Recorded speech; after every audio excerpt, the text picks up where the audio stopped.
Student, you are welcome in our SST class. I am Madhuri Bharadwaj. I am your SST teacher. Today we will continue our chapter number 17. In chapter number 17, today's our topic is direction of the wind. The wind bring the characteristic of the area from which they are coming. जो wind है वो area को बताती है कि वो किस area से आ रही है. For example, if the wind are coming from the hot desert will increase the temperature. यदि वो हॉट डेजर्ट से आ रही हैं तो टेम्परेचर बढ़ते जाएगा. While those coming from the snow covered, यदि वो स्नो कवर्ड से आ रही हैं, यदि वो स्नो कवर्ड से आ रही माउंटेन से आ रही हैं, विल डिक्रीज द टेम्परेचर, तो टेम्परेचर डिक्रीज होते जाएगा. The wind coming from the sea bring rain, यदि वो समुद्र से आ रही हैं तो बारिश लाएंगी. While off the shore winds are generally dry, तो फिर वो ड्राई रहेंगी. The northern mountains, India is bound by the Himalayan mountain, जो इंडिया है वो हिमालय माउंटेन से ढका हुआ है. Also called the northern mountain, इसे नॉर्थर्न माउंटेन भी कहा जाता है. They separate India from the rest of Asia, ये एशिया को सेपरेट करती हैं. It also protect our country, ये हमारी कंट्री को भी प्रोटेक्ट करता है from the cold northern wind, जो कि सेंट्रल एशिया से आती हैं.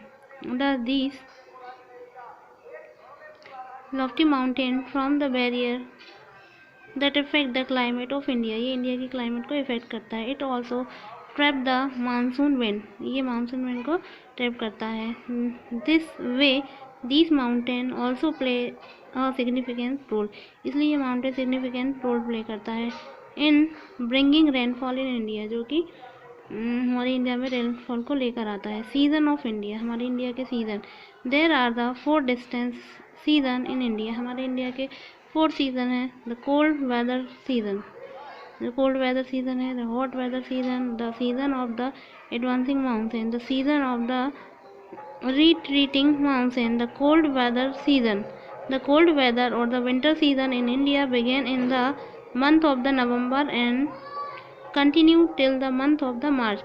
द कोल्ड वेदर और विंटर सीज़न इंडिया में है जो कि नवंबर से स्टार्ट होता है और मार्च तक रहता है. January is the coldest month, जनवरी जो है वो सबसे ठंडा मंथ है. The temperature decreases from south to north, इसका जो टेम्परेचर है वो साउथ से लेकर नॉर्थ तक रहता है. The day are the warm and the night are the cold, जो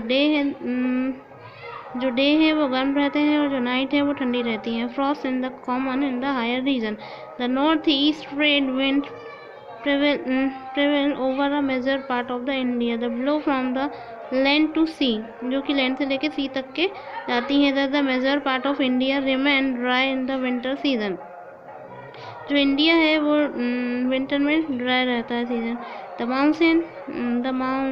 monsoon wind pick up some moisture when they passes over the Bay of Bengal, जो विंड पिक करती हैं जब मॉइस्चर को वो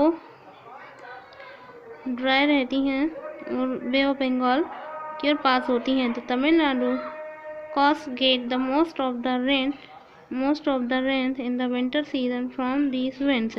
during this season the part of the Jammu and Kashmir, Punjab, Haryana and Delhi get the rain by the western disturbance, और इसी disturbance के कारण जम्मू कश्मीर में, पंजाब में और हरियाणा में, दिल्ली में बारिश आती है.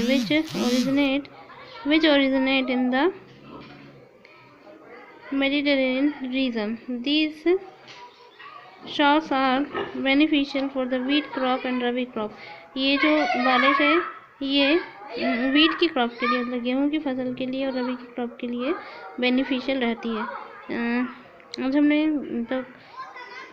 हमने टाइप ऑफ सीज़न पढ़े हैं, कौन कौन से टाइप के सीज़न हमारे इंडिया में पाए जाते हैं, उनके नाम पढ़े हैं. और उसमें से जो फर्स्ट टाइप है हॉट कोल्ड वेदर, ये पढ़ा है. कल हम द हॉट वेदर सीज़न इसके बारे में पढ़ेंगे. It's enough for today, we will continue tomorrow. Thank you so much.